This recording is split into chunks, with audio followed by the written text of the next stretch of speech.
With 8 rounds of racing behind them, the riders of the APBA National Watercross Tour head into the all-important stretch run, knowing full well that every moto from here on out is of utmost importance. These boats being so equal, the start is so critical, and if you make one little mistake on that start or get a late jump, all of a sudden you're in the back. And the setting for rounds 9 and 10 is the largest man-made body of fresh water in all the Carolinas, Lake Norman, just outside of Charlotte. It's really choppy out there. It's a really tight course, even though it doesn't look that way. It's actually got a lot of good passing points, and I mean, it really shows who can ride, who can't, because it wears you down real fast. In GP Ski, points leader Rick Shirker is cruising towards his second consecutive high points championship, but knows he has to stay focused. Really just having fun out there right now. I'm going to hit the rest of the rounds, make it to Tennessee, and hope everything holds together and just have fun. In Pro-Am runabout stock, upset-minded Aussie Guy Greenland will look to continue his winning ways after beating the then-undefeated Chris McCluggage in Harbor Beach. While over in Pro-Am runabout open, a great points battle will continue to play out as defending champion Dustin Farthing holds the slightest of margins, 1 point over 2007 champion Arminio Iantasca. It's definitely going to be a big race. Got to be on my game, to try to get good starts. And hopefully my skis, everything runs well this weekend, and we can put something together. The APBA H2X Tour here. Mike Young's got a killer event, and this is a great site, a lot of good spectators, a lot of stuff going on. Couldn't ask for a better place, a nice day, nice weather, good race site. Can't ask for more. So a lot is on the line with just 2 tour stops and 3 rounds of racing to go. It's round 9 of the HydroTurf APBA National Watercross Tour coming up next, right here from Lake Norman in Denver, North Carolina.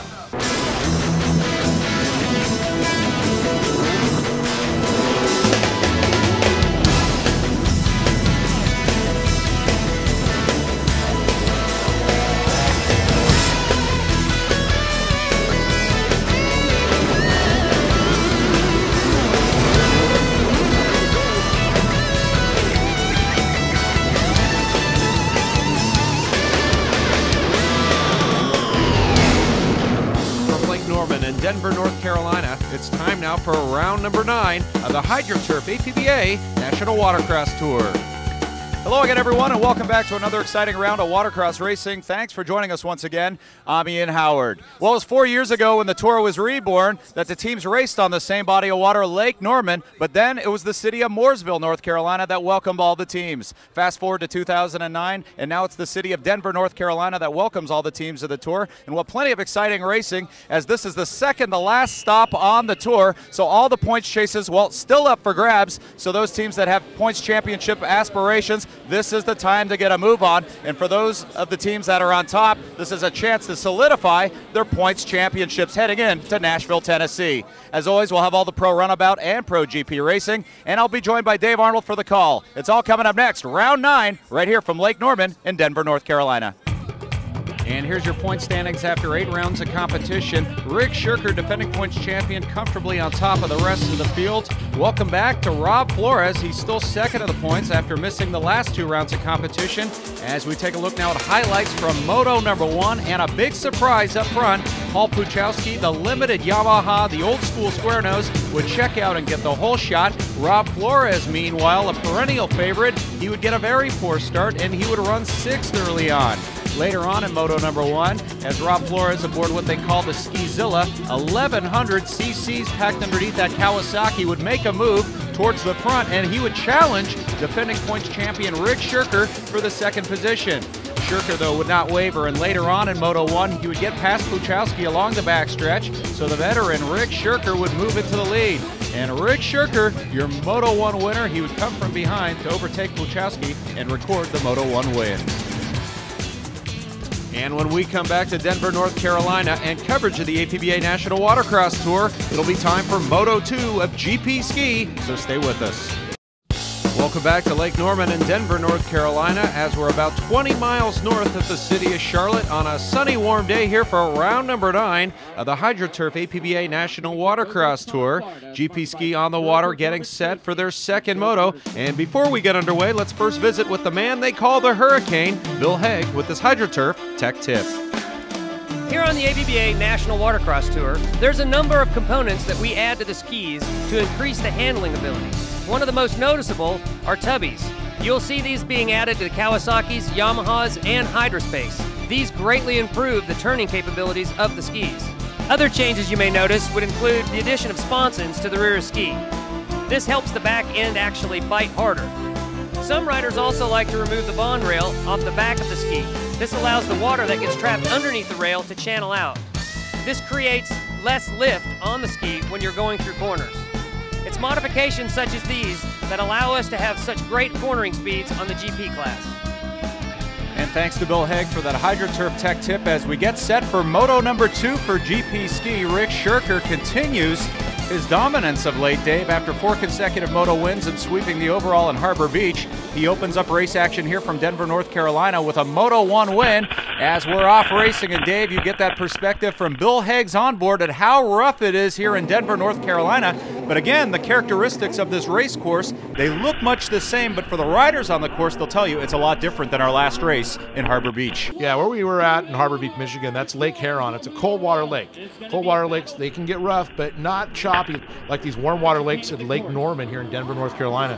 But what a gorgeous day. You can see there's a lot of boat traffic out there. That's going to cause some problems too. But you can see perspective from that onboard camera. You don't want to be in the back. You want to be out front because it's already rough out front, but even rougher in the back. Well, it looks like Rob Flores checks out and gets the whole shot, so you figure it's going to be a great battle between him and Rick Shirker. Flores, by the way, missed the last 2 rounds from Harbor Beach, and of course you can throw away your worst round of the season, but still he's staring up at Rick Shirker, who's literally running away with the points chase as we get our first look at Rick Shirker, the points leader, along the back stretch, and you can see that interval starting to grow now.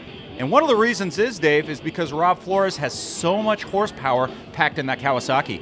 That horsepower is coming from an 1100 ZXi motor. That comes on a runabout. He's got it crammed in there. He's been plagued by little gremlins and trying to figure out, and of course, getting that combination between the pump and the impeller is so critical to put that horsepower down in the water. Great shot of Rick Shirker, who's following him in that second spot right now. He's running the Sea-Doo motor, which is a 951, which also comes into runabouts. But, you know, these guys have had a little bit more practice with the 951s, getting them working. Well, I'll tell you, the Kawasaki, that's a whole other animal. A quick onboard shot there from Bill the Hurricane Haig. You can see him choosing to go to the outside split as we now join a great battle along the back stretch, and it looks like Rick Shirker is able to get past Rob Flores. So now Shirker going for his 2nd consecutive Moto win. And earlier we had a chance to ask Rob Flores, who has a striking resemblance to Elvis Presley this weekend, about racing against points leader Rick Shirker. You know, we try and put on good racing. You know, we have fun, but obviously we both want to win. And the start of the season, you know, with this GP stuff, you know, it's taken me a while to get my GP boat up to, you know, up to my standards, and stuff's working good now. And I like Shirker, but I'm tired of losing to him, you know. And David, look at Rob Flores there. Pretty funny to see those big sideburns. So Rob showing up from Las Vegas, Nevada, only fitting that he rolls into town looking like Elvis as we go on board once again with Bill the Hurricane Haig. It's been kind of a mixed batch for Haig this season. 4th in Moto 1. He comes in 4th in the points, and that was on the heels of missing the first 4 rounds of the racing season. But Bill the Hurricane Haig, a 47-year-old from Apex, North Carolina, so somewhat of a hometown race, albeit he's a few hours away as we move back up front. So Rob Flores, he was involved in that great drag race with Rick Shirker. It's after that 2nd place showing in Moto 1. It's do or die for Rob Flores here in Moto number 2. And earlier we talked to points leader Rick Shirker, who laid out his game plan for competing earlier this afternoon. Really just having fun out there right now. You know, I'm going to hit the rest of the rounds, make it to Tennessee, and you know, hope everything holds together and just have fun. Yeah, everyone's finding more power. There's room to play around and experiment, and with the rules the way they are, there's always more there.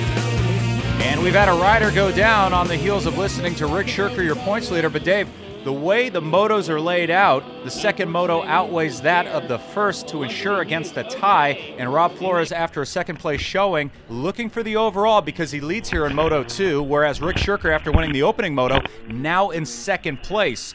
One of the reasons they do that is to break a tie. If they flip-flop positions between the 1st and the 2nd moto, the winner of the 2nd moto with the best finish there would take the overall. That way they don't have to do that. That's the way a 2-moto system works. And FC Flores will take that overall, and Rick Shirker will come in 2nd.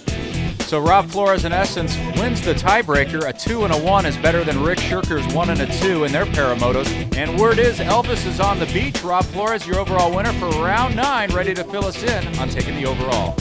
Yeah, it was a good race. Lately, the last few rounds of racing that we've, been at the same place at, we've had really good battles. It's been fun, He's a good, clean rider. I try to be, good and clean. So, we got a lot of respect for each other, I think, and we have good races. And when we come back to Denver, North Carolina, it'll be time for a Pro-Am Runabout Stock, so stay with us. We'll have all the action coming up next, right here from Lake Norman.